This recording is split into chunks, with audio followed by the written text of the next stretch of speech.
Hello friends, welcome to Panacea classes. आज हम लोग उत्तर प्रदेश बजट 2024-25 का सारांश देखेंगे, जो कि हमारे आने वाले यूपीपीएससी प्रीलिम्स 17 मार्च को जो होने वाला है उसके लिए बहुत इंपॉर्टेंट है। तो चलिए हम लोग स्टार्ट करते हैं। तो बजट का आकार कितना है ये देख लेते हैं 2024-25 का, और किसने बजट पेश किया। तो वित्त मंत्री सुरेश कुमार खन्ना जी के द्वारा 2024-25 का बजट पेश किया गया। इसका टोटल आकार कितना है, टोटल आउटले कितना है, तो ये है 7,36,437 करोड़ रुपए है। ठीक है, तो ये अनुमान किया गया है कि इतना खर्चा होगा। ठीक है, तो 7,36,000 मोटा मोटा आप लोग याद कर लीजिए। ठीक, और कुल व्यय में जो है दो चीज आता है, एक आता है राजस्व लेखा व्यय आता है और एक आता है पूंजीगत लेखा व्यय, यानी कि कैपिटल एक्सपेंडिचर आता है, एक आता है रिवेन्यू एक्सपेंडिचर। ठीक है, तो रिवेन्यू एक्सपेंडिचर कितना होगा, तो यहाँ पे कुल व्यय में है 5,32,655 करोड़ रुपए। ये जो है ये राजस्व लेखा व्यय है, और जो पूंजी लेखा व्यय है यानी कि जो कैपिटल एक्सपेंडिचर है वो कितना है, तो वो है 2,37,082 रुपए, यानी कि देखिए यहाँ पे 2,03,782 रुपए, 2,03,782 करोड़ रुपए है। ठीक है, तो ये मोटा मोटा याद कर लीजिए 2 लाख करोड़ रुपए है। इसमें 5 लाख करोड़ रुपए जो है वो किसमें है, रिवेन्यू एक्सपेंडिचर। तो 5 लाख करोड़ यानी कि रिवेन्यू एक्सपेंडिचर में ज्यादा है, कैपिटल एक्सपेंडिचर में कम है। ये भी आप लोग याद कर सकते हैं ऐसे तुलना करके। ठीक है, और टोटल जो आकार है ये बहुत इंपॉर्टेंट है, ये याद कर लीजिएगा 7,36,000 करोड़ रुपए। ठीक है, अगर ये नहीं याद हो रहा है 437 पूरा डेटा, तो बस इतना याद कर लीजिए 7,36,000 करोड़ रुपए। ठीक है, और जो 2024-25 में योजनाओं के लिए यानी कि जो नई स्कीम है, न्यू स्कीम, इनके लिए कितना करोड़ रुपए खर्च किया गया है, तो वो है 24,863 करोड़ रुपए खर्च किया गया है। किसके लिए, नई योजनाओं के लिए। ठीक है, तो किया जाएगा, मतलब ये किया जाएगा, तो ये बजट में है पूरा। तो जो टोटल आउटले है वो 7,36,000 है, जिसमें से जो रिवेन्यू एक्सपेंडिचर है वो कितना है, वो है राजस्व लेखा व्यय, वो है लगभग 5 लाख करोड़, और उसके बाद 2 लाख करोड़ लगभग क्या है, वो कैपिटल एक्सपेंडिचर है। ठीक है, फिर अगर हम आते हैं यहाँ पे देखते हैं न्यू स्कीम, न्यू स्कीम में कितना है पूरा टोटल खर्च किया जाएगा, तो वो है आउटले 24,000 करोड़ का। ठीक है, तो ये याद कर लीजिएगा 24,000 करोड़ का, मोटा मोटा याद कर लीजिए, पूरा पूरा डेटा नहीं याद हो पाता तो ऐसे याद कर लीजिए 7,36,000 करोड़, फिर 5 लाख करोड़, और उसके बाद 2 लाख करोड़, और न्यू स्कीम के लिए कितना है 24,000 करोड़। ठीक है, तो ये इसके लिए। जबकि जो पुराना जो बजट ईयर था, मतलब बजट ये तो 24-25 का है, जो 23-24 का बजट था उसमें न्यू स्कीम के लिए कितना खर्च किया गया था, तो वो है 32,000 करोड़ रुपए। ठीक है, तो ये चीज है, इसको भी याद कर लीजिए, कभी कभी तुलना करने को आ जाता है कि कितना परसेंट अधिक इस टाइम व्यय किया गया है। ठीक है, 2023-24 से 2024-25 में, तो ये परसेंटेज वाइज दे देता है, तो इसको आप लोग याद कर लीजिए। अब ये मोस्ट इंपॉर्टेंट है, ये पूछ लेता है एग्जाम में कि देखिए दो टाइप है, एक क्या है कि रुपया आता कहाँ से है और रुपया जाता कितना, मतलब कहाँ कहाँ से आता है, ये रैंकिंग वाइज अरेंज करने को आ जाता है। ठीक है, और जाता है, जो रुपया जाता है वो भी आ जाता है अरेंज करने को। तो ये इसमें क्या करते हैं, 1 रुपए का लेकर के चलते हैं, परसेंटेज वाइज पूछता है तो ये परसेंटेज याद कर लिया जाता है। ठीक है, तो जैसे इसमें क्या है, रुपया आता है, देखिए यहाँ पे क्या है, सबसे पहले नंबर पे जो 1 रुपए, मान लीजिए 1 रुपए इज इक्वल टू 100% है। ठीक है, तो ये जो 100% पे लगभग 37% कहाँ से आता है, तो ये आता है राज्य का अपना कर, यानी कि जो स्टेट जो मतलब स्वयं का अपना टैक्स कलेक्ट करता है उससे कितना आता है, 37% आता है। ठीक है, तो ये पहले नंबर पे है, इसको याद कर लीजिएगा। दूसरे नंबर पे क्या है, केंद्रीय कर अंतरण, यानी कि जो राज्यों का हिस्सा है केंद्र में, तो जो मतलब सेंटर भी कलेक्ट करता है टैक्स, उसमें जो राज्यों का हिस्सा है उससे लगभग 30% आता है। तो ये क्या है, सेकेंड रैंकिंग है, इसको याद कर लीजिए। तो पहले नंबर पे क्या है, जो स्टेट है वो खुद अपना जो टैक्स कलेक्ट करता है उसमें 37% है, जो केंद्र जो सेंटर कलेक्ट करता है उसमें जो राज्य का हिस्सा है टैक्स का वो क्या है, 30% है। ठीक है, तो ये सेकेंड नंबर पे है। और उसके बाद थर्ड नंबर पे है सार्वजनिक ऋण प्राप्तियां, यानी कि जो पब्लिक से जो वो करते हैं, ये लोग लोन लेते हैं, उससे क्या है, कितना परसेंट आता है, उससे आता है 15%। ठीक है, फिर उसके बाद आता है केंद्रीय अनुदान सहायता, यानी कि सेंटर जो है वो स्टेट का मदद भी करते हैं सेंटर, तो सेंटर से जो अनुदान प्राप्त होता है वो कितना आता है, उससे लगभग 12% आता है। ठीक है, फिर उसके बाद आता है गैर कर राजस्व 3.5%, सार्वजनिक लेखा प्राप्ति इससे 0.8%, ये दोनों आप छोड़ सकते हैं। बस ये याद कर लीजिए कि सबसे कम कहाँ से आता है, तो ऋण एवं अग्रिम वसूली से सबसे कम आता है, और सबसे ज्यादा कहाँ से आता है, तो राज्य का अपना जो कर राजस्व है उससे सबसे ज्यादा आता है। अगर आपको नहीं याद हो रहा तो ये याद कर लीजिए पहला और लास्ट, और इसके बाद यहाँ से स्टार्टिंग से फोर्थ तक आपको याद करना ही होगा, क्योंकि ये आ जाता है अरेंज करने को। कभी कभी डेटा दे देता है ऐसे, जैसे एक साइड ये दे देगा पूरा कि राज्य का अपना कर राजस्व, दूसरा दे देगा केंद्रीय कर अंतरण दे देगा, सार्वजनिक ऋण प्राप्तियां और केंद्रीय अनुदान सहायता। अब यहाँ पे क्या कर देगा, सूची 2 में दे देगा जैसे 30%, 37%, 15% और 12%। तो आपको मैच करना होगा, ठीक है। तो ये याद कर लीजिएगा। रैंकिंग वाइज भी याद कर लीजिए कि पहले नंबर पे कौन है, दूसरे नंबर पे कौन सा है, तीसरे और चौथे पे, ठीक है। तो इसमें क्या होता है, अरेंज करने को भी आ जाता है। तो ये इंपॉर्टेंट है, इसको याद कर लीजिएगा। अब उसी प्रकार से हम लोग ये देख लेते हैं कि रुपया जाता कहाँ से है। तो इसमें भी क्या करते हैं, 1 रुपए को 100% मान के चलेंगे।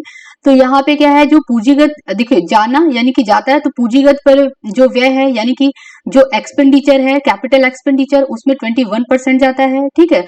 वेतन सरकारी कर्मचारी, यहाँ पे कितना जाता है, 12.8 यानी कि लगभग 12% याद कर लीजिए। तो ये क्या है, जो गवर्नमेंट एम्प्लॉय है उनको जो सैलरी दिया जाता है उसमें लगभग 12% खर्च होता है, ठीक है। और जो अन्य एक्सपेंडिचर भी होते हैं, अन्य व्यय, उस पे 12% जाता है, लगभग 12.7 है, तो ये थर्ड नंबर पे आ जाएगा। और उसके बाद जो इंस्टीट्यूशन होते हैं उनको भी सैलरी दिया जाता है, उनको भी वेतन दिया जाता है, उसमें 11% खर्च होता है, ठीक है। और लास्ट में आता है 5वें नंबर पे पेंशन। पेंशन में कितना खर्च होता है, 7%, सॉरी 11%, ठीक है। तो ये 5 तक ये वाला डेटा याद कर लीजिए। और लास्ट में क्या है, कहाँ पे सबसे कम पैसा जाता है, तो वो जाता है ऋण एवं अग्रिम का संवितरण में कितना जाता है, 1.3%। तो देखिए यहाँ पे क्या था, यहाँ पे सबसे कम जो वसूली था वो ऋण एवं अग्रिम वसूली था, और यहाँ पे सबसे कम जाता भी है कहाँ से, ऋण एवं अग्रिम से, ठीक है। तो ये चीज याद कर लीजिएगा, ऋण एवं अग्रिम जो है वो सबसे लीस्ट है, ठीक है। और रुपया जो जाता है वो पहले, दूसरे, तीसरे, यहाँ पे करके 5वें तक आप लोग याद कर लीजिएगा कि पहले नंबर पे कैपिटल एक्सपेंडिचर में जाएगा, फिर उसके बाद गवर्नमेंट एम्प्लॉय को जो सैलरी देते हैं उसमें जाएगा, फिर उसके बाद जो अन्य भी जो इनके खर्चे होते हैं उसमें जाता है, और उसके बाद जो इंस्टीट्यूशन होते हैं उनको जो वेतन दिया जाता है उसमें जाता है, और जो 5वां नंबर है उसमें पेंशन में जाता है, ठीक है। तो ये चीज याद कर लीजिएगा, इंपॉर्टेंट है। अब यहाँ पे कुछ इंपॉर्टेंट पॉइंट है वो भी देख लेते हैं।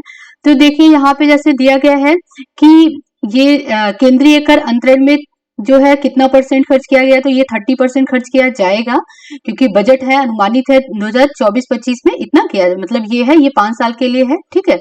केंद्रीय अनुदान सहायता में कितना जाएगा, 12% जाएगा। और देखिए यहाँ पे है जो बजट का आकार है, जैसे हम लोगों ने याद किया कि 7 यहाँ पे देखिए याद किया था हम लोगों ने, ये है, ठीक है, 7,36,000 करोड़। ये पूरा डेटा हम लोगों ने नहीं याद किया क्योंकि देखिए इतना ही आएगा, कम से कम जैसे 7.36 दे देता है, तो इसको आप लोग याद कर लीजिएगा। पूरा है कितना, 7,36,437 करोड़ रुपए, ठीक है। तो यहाँ पे वही चीज दिया गया है कि जो बजट का आकार है वो कितना है, तो 7.36 लाख करोड़ है, जो कि देखिए परसेंटेज बहुत इंपॉर्टेंट हो जाता है। ये पूछ लेता है कि 2023-24 से कितने परसेंट की वृद्धि हुई है बजट के आकार में। तो 2023-24 से 6.7% की वृद्धि हुई है, ठीक है। पहली बात तो ये याद कर लीजिए कि जो बजट का आकार है 2024-25 का, वो कितना है, वो 7.36 लाख करोड़ है। और 2023-24 से कितने परसेंट की वृद्धि हुई है, तो वो हुई है 6.7% की वृद्धि हुई है। तो इसको याद कर लीजिएगा, ठीक है। अब यहाँ पे एक्सपेंडिचर में दे दिया है कि देखिए कैपिटल एक्सपेंडिचर है, यहाँ पे कैपिटल एक्सपेंडिचर है, ये रिवेन्यू एक्सपेंडिचर है यानी कि राजस्व व्यय है। और उसके बाद आ जाता है यहाँ पे कैपिटल पूंजीगत व्यय आएगा, और पूंजीगत परिव्यय आ जाएगा। इसमें कितना कितना खर्च किया गया ये भी एक बार देख लीजिए, आ जाता है कभी कभी मिलान करने के लिए।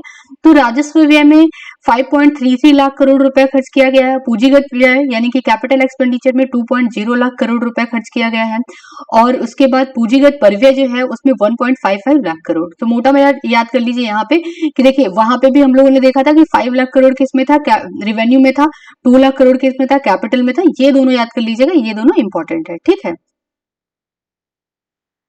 अब उत्तर प्रदेश भारत में कौन कौन से योजना में, स्कीम में पहले नंबर पे है, वो चीज यहाँ पे दिया गया है। तो प्रधानमंत्री मुद्रा योजना, प्रधानमंत्री सुरक्षा योजना, प्रधानमंत्री मुद्रा योजना और सुरक्षा योजना, ये दोनों योजनाएं जून 2015 में स्टार्ट किया गया था।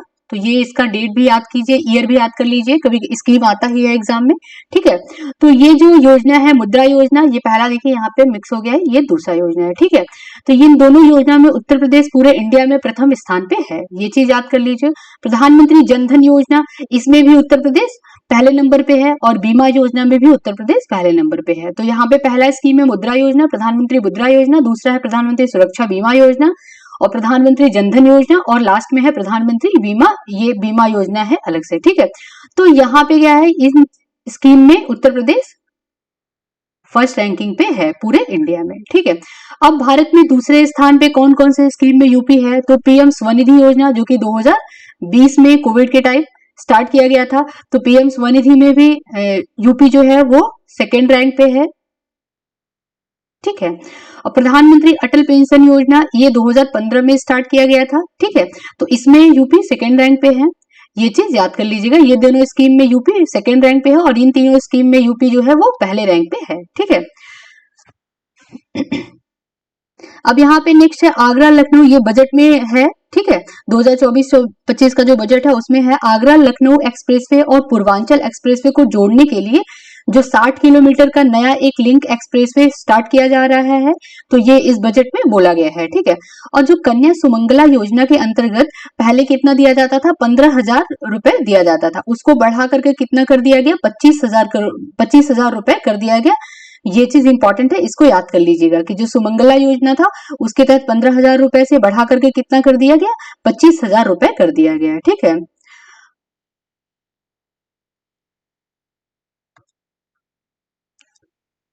अब कृषि के क्षेत्र में भी कुछ किया गया है।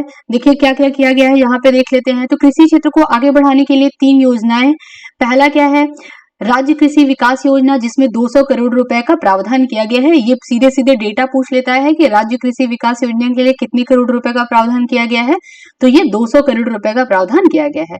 विश्व बैंक सहतित यूपी जो एग्री योजना है उसके तहत 200 करोड़ रुपए। ठीक है, तो यूपी एग्री योजना के तहत जो कितना करोड़ रुपए, 200 करोड़ रुपए आवंटित किया गया है। ठीक है, स्वचालित मौसम स्टेशन जो है उसके लिए 60 करोड़ रुपए का आवंटन किया गया है, तो ये चीज याद कर लीजिएगा तीनों। और निराश्रित ये 30, मतलब ये देखिए ये 3 से है, एग्रीकल्चर से रिलेटेड है।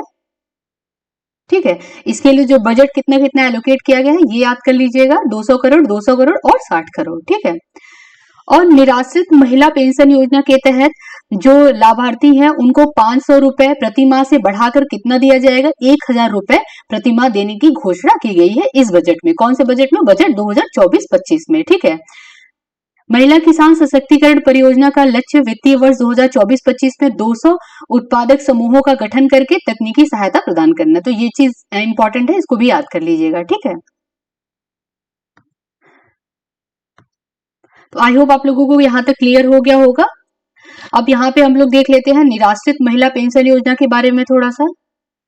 देखिए निराश्रित महिला पेंशन योजना, इसमें कौन सी, मतलब कितने एज के लोग आते हैं, तो 18 वर्ष या उससे अधिक उम्र की निराश्रित जो महिलाएं हैं और जो विधवाएं हैं, मतलब जो विधवा हो जाती हैं औरतें, महिलाएं, वो आती है इस योजना के अंतर्गत। उनको क्या दिया जाता है, पेंशन दिया जाता है। पहले 500 रुपए दिया जाता था महीने, अभी कितना दिया जाएगा, अब 1,000 रुपए दिया जाएगा। तो ये चीज एक याद कर लीजिएगा, महिला सशक्तिकरण को बढ़ावा देने के लिए ये योजना शुरू किया गया है, तो ये इंपॉर्टेंट है योजना, इसको याद कर लीजिएगा। जो बजट में जितनी स्कीम आई है वो सारे इंपॉर्टेंट है, उसको याद कर लीजिएगा। एग्जाम के पॉइंट ऑफ व्यू से कभी कभी बजट एलोकेशन पूछ लेता है और स्कीम के बारे में सीधे पूछ लेता है। ठीक है, तो आई होप आप लोग को क्लियर हो गया होगा। आज हम लोग यहीं तक रखते हैं। अगर आप लोग को कोई भी डाउट हो तो प्लीज कमेंट बॉक्स में कमेंट कीजिएगा, और पसंद आए तो लाइक एंड सब्सक्राइब करना ना भूलिए। Thank you so much.